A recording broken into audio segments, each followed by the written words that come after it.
La jeune femme n'en croit pas ses yeux. Son idole est en train de courir droit vers elle. Sous le choc, elle reste muette. Mais l'homme se contente de lui demander s'il y a un réparateur de téléphone à proximité. Liam sort de l'hôtel en courant, pieds nus. Les fans le reconnaissent aussitôt. C'est le célèbre chanteur. Ils se mettent à le suivre, espérant prendre une photo avec lui. Liam arrive enfin dans une boutique de réparation. Il annonce: celui qui peut réparer ce téléphone recevra 1 million. C'est un vieux modèle, très abîmé. Le vendeur lui conseille de s'en acheter un neuf. Mais Liam insiste, c'est ce téléphone qu'il veut voir fonctionner. Un technicien se propose alors d'essayer. Devant l'inquiétude de Liam, il imagine que l'appareil doit contenir des bitcoins. Liam ne répond rien. Mais ce téléphone renferme quelque chose de bien plus précieux à ses yeux. Le technicien remet simplement la batterie en place. Le téléphone redémarre. Il empoche ainsi la récompense d'1 million. Sur l'écran, une note vocale d'il y a 8 ans se lance. Liam l'écoute en silence, enfin soulagé. Le soir même, une vidéo montrant Liam courant pieds nus dans les rues de France fait la une des journaux. Mais cette vie faite de projecteurs et de paparazzi commence à le lasser. Peu après, une chaîne de télévision annonce un accident de voiture. Liam est bouleversé. La victime n'est autre que son ami d'enfance. 8 ans qu'il a quitté sa ville natale. 8 ans sans revoir ce frère de cœur. Et maintenant, il apprend sa mort à la télé. Il décide alors de rentrer pour lui dire adieu. Arrivé au village, Liam trouve les amis réunis pour une veillée funèbre. Il s'assoit dehors, incapable d'accepter la perte. Au moment où il se lève, il heurte une femme. C'est Josie, son ex. Elle tient une petite fille par la main. Sans un mot, elle entre dans la pièce. Josie murmure à l'homme à côté d'elle: Liam est là, dehors. Liam, lui, reste figé, incapable d'entrer. Trop honteux de revoir ses visages d'autrefois. De loin, il assiste à la fin de la cérémonie. Soudain, Josie s'approche, lui donne un coup de poing dans le ventre, puis s'éloigne sans rien dire. Son père vient à sa rencontre. Hey, Liam.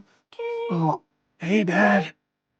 Liam passera la nuit chez lui, et pour la première fois depuis longtemps, il dormira profondément. Le lendemain matin, Liam regarde une photo d'enfance avec sa mère, puis le jardin qu'elle aimait tant. Depuis sa disparition, le jardin est à l'abandon. Son père n'a pas eu le cœur de l'entretenir. Trop de souvenirs y sont en faux. Liam enfourche un vélo et parcourt les rues du village. Loin des foules et des flashs, il se sent libre, léger. Dans un supermarché, il tombe sur une pile de magazines, dont il fait la couverture. Il les retourne discrètement, espérant que personne ici ne sache qui il est. Plus tard, assis sur un banc, il aperçoit Josie entrer dans une boutique de fleurs. Il la suit. C'est là qu'elle travaille. Quand elle le voit, son regard est glacial. Elle ne lui a jamais pardonné. À ce moment-là, une fillette entre dans la boutique. En la voyant, Liam ressent une étrange familiarité. Il se penche vers elle et lui demande son prénom. Josie se crispe. Liam demande ensuite son âge. 7 ans, répond-elle. Liam est sous le choc. Elle pourrait bien être sa fille. La fillette le reconnaît. Elle dit que sa maman écoute souvent ses chansons, et qu'elle l'a déjà vu dans les magazines. Liam comprend alors que Josie n'a jamais cessé de penser à lui. Et Josie, elle, réalise qu'elle ne peut plus cacher la vérité. Elle lui révèle enfin